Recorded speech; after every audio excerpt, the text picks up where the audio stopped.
Hello everyone, thanks for joining. So this video we are covering data science libraries. If you are planning to learn data science, so before starting data science, you should aware about these libraries.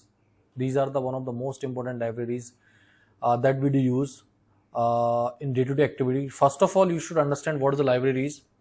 So libraries means something that is a predefined classes, predefined functions.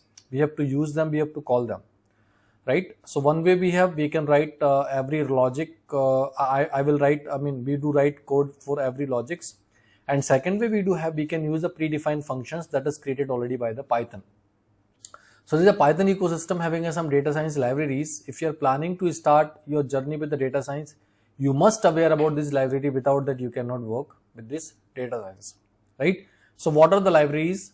First is the Pandas, NumPy, Scikit-learn, TensorFlow, Keras, PyTorch, Matplotlib and Seaborn. So these are the kind of 8 libraries. If you are having this in top of your head, you can able to do anything in your data science. Okay, because anyway in the data science is implementation of these libraries only. So they are having some predefined functions, some predefined classes. Every library is having some classes and some functions. We can use them, we can directly perform the operation on them. So let's understand one by one all the libraries. So the first library that we have is Pandas. Then Pandas, what it does do? It does load and clean the data. So when I want to load and clean the data, we have to use Pandas. Because anyway data science is what? Data science is something which is analyze your data, right? Maybe apply some kind of machine learning on them, right? Some kind of logistic regression, linear regressions, right? So we are having a different type of learning, supervised learning, unsupervised learning, reinforcement learning, right? So only they do play with the data only. All the data science is a combination of data analytics as well as machine learning.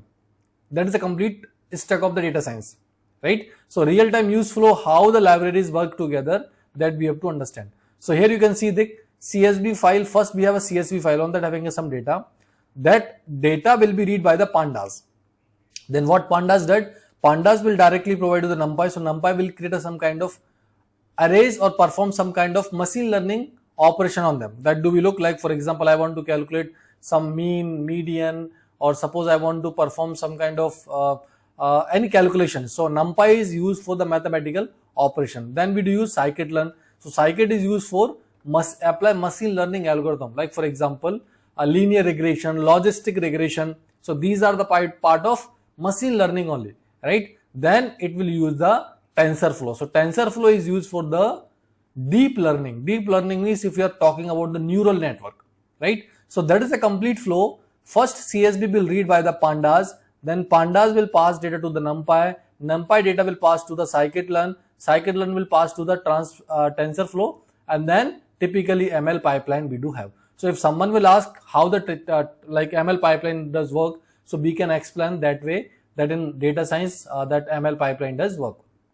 Right. So first is the Pandas, then Pandas will go to the NumPy, right? So Pandas will be a load and clean the data, then NumPy will be for numerical processing, right? Some mathematical operations, Scikit that apply for the machine learning, and TensorFlow will apply for the deep learning. So these are the step 1, step 2, step 3 and step 4. That way it does work. So let's start step by step with the Pandas. So Pandas will use for data analysis and manipulation libraries. So what it does do? It does data analysis, it does do data cleaning, it does apply directly CSV Excel file and data manipulation. So it is having some function. So in this video we are covering what are the different functions we have under this particular libraries. So for Pandas having some kind of, it is having a more function, but these are the functions that do we use very commonly. Like for example, read CSV. What it will do? It will load CSV file and it will convert that into form of data frame. So it will read the CSV file and that it will convert into a data frame. So data frame is nothing like a kind of that table format, 2-dimensional array format, right? Head tail will give you the information. So suppose for example, I'm getting like 10,000 record from this CSV file. I want to display some 10 record, top 10 record, last 10 record, because it will having a lot of information, right? So first head will show first information, tail will show the last rows, right? First rows or last rows. Info will provide data set information, what are the data set have, describable, statistical summarizations, right, shape and column, row and column name, drawable, remove the column, right, fill missing values. We may having some kind of what I can say like some missing value in the CSV file, right? So we have to clean them, right? So for them we can use fill na, right? Group by, that is used same like a group by that do we use in the SQL. So what it will do, it will group your data, right, with aggregate function. So group by is used, group data, sort values, so it will sort data, merge, join data set, is null, check missing values. So these are the some common function that do we use in the Pandas. I already made some videos on this Pandas. I will share the link of these videos, or that videos, that examples, that you can understand how this function does work.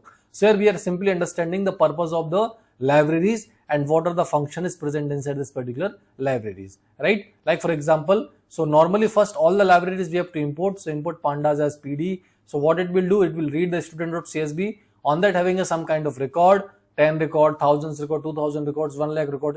It may having a number of record which will read directly and will store into a DF. And from the DF we do perform the some operations. So that's why it is called analyze and manipulation libraries, right? But it will not affect the actual file. A student will not affect. That will only affect the data which I want to manipulate, right? Which I want to show. So tf dot had a first 5 row, right? df dot info, data set information, df dot describe, statistical summary. So that way it will use pandas, right? So how to import pandas as PD. Next library will be the NumPy. So NumPy is used for numerical computing and array operation. So what are the function it has? It has like arrays, which is creating the arrays, zeros, ones. So it will create the zeros, will create the zeros arrays, and ones will create the ones arrays. Like arrange, create range of arrays, right? Create a range of array, right? Lens space, evenly spaced values, reshape, change array shape, mean, median, standard deviation, sum, max, min, dot, multiplication operation, random dot rand, random numbers. So these are the some functions, mathematical operation that we do. If I will not use this library, then what happen? I have to perform I have to write logic for everything. But here it is giving some predefined functions we can directly use. Like for example, we are having some array. Then I need to calculate mean. I can directly say, okay, np dot mean, np dot sum, np dot max. It will perform this static operations. Tensor operation, I will need to convert that into a array. Tensor means what? Tensor means it could be a multi-dimensional array. 1-dimensional, 0-dimensional, 2-dimensional. So that is the meaning of tensor. So that means it is converting into an array, right? So scalar np dot array, then 1D array, then 2D array. So for that purpose also we do use NumPy, right? So NumPy is a numerical counting with array operations. Next library which we have, Scikit-learn libraries. This is used for machine learning libraries for classification, regression and clustering. So we are having a 3 type of operations. So classification, regression comes under the supervised learning, where clustering come under the unsupervised learning. So they are having some predefined classes, some predefined functions which we can directly use instead of writing the logic for all the what I can say like operation. So classification, regression, clustering, model evaluation. So these are the purpose we do use the scikit-learn. So what are the key functions they have? Test, train, split. So it will split data for training. Fit, these are the functions. Fit function, train the model. Predict the output. Score, model accuracy. Standard scalars, standardizations. Min max scalar, like feature scaling. Linear regressions, this is the class.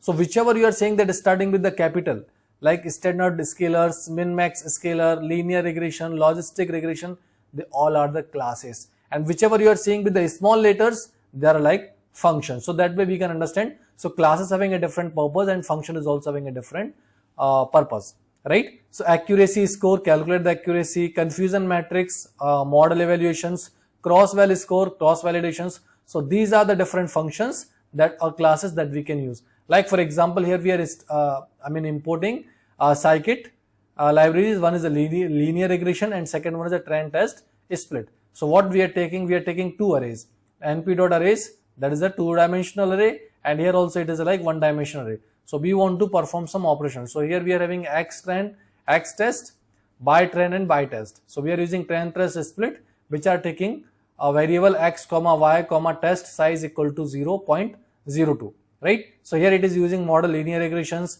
and model.fit. So you can see that fit, linear regressions and predict, they all are the predefined functions or classes that present under the scikit libraries, scikit-learn libraries. So this is used only for machine learning operations, right? Next we'll be having a TensorFlow. If you want to work with a deep learning framework, right? It is a deep learning framework. That means if you want to work with the neural networks, that is called deep learning, right? Where we having like n number of dimensions kind of array, then TensorFlow will work.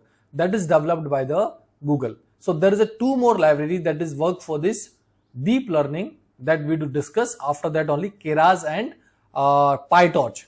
PyTorch, Keras are also two libraries which does work only for this deep learning operations, right? So we will look that after some time. So here that is developed by the Google and used for the neural network and AI applications, right? That is developed by the Google and that is the research friendly. This is the research friendly. So what is the operation we can perform? Neural network operation, deep learning, compute vision and NLP, natural language processing. So if you want to perform this type of operations with your program, we have to use TensorFlow. So key functions, tf.constants, create tensor, variables, trainable variables, tf.keras.sequentials, that means build a neural network, dense, add neural network, compile, configure model, fit, train model, predict output, evaluate model, ReLU, activation function, right? Softmax, multi-class classification, sigmoid, binary classification. So these are the listed function which are most frequently used. If you know this function and the purpose of the function, you can use them anyway in your code. So if you know this much function of your libraries, you are good to go with the data science. Data science, again I am saying it is a combination of machine learning and data analytics, right? So here again we are having a like import TensorFlow, right? And then sequentials and then dense. So that all are imported here and then we can use them directly, right? So we can look this completely how this TensorFlow work, but this time we are discussing kind of this functionality only, right? So the next we having a Keras based Keras and PyTorch, they are also used for the deep learning. So two powerful deep learning framework, but they are having some difference. The first difference we to understand PyTorch with the this one TensorFlow, because both are used for the deep learning. So first thing is that is TensorFlow developed by the Google and PyTorch developed by the Meta, right? PyTorch developed by the Meta. So you can see here I have written that open source ML library by the Meta, that is a production friendly. So PyTorch is a production friendly and TensorFlow is a research friendly. So this is a main common difference in both of them, that you can say that if you are performing some research kind of operation, TensorFlow will be good because it's a research friendly, and if something is deployment related things, production related things, then we can go with the productions PyTorch, right? So Keras and PyTorch, let's understand the difference both of them. So Keras, high level deep learning, open source ML library by the Meta. So easy to learn, right? That is a completely Pythonic, less code, simple syntax, that is a dynamic graph, right? Fast model development and here faster debugging, right? Run on TensorFlow backend.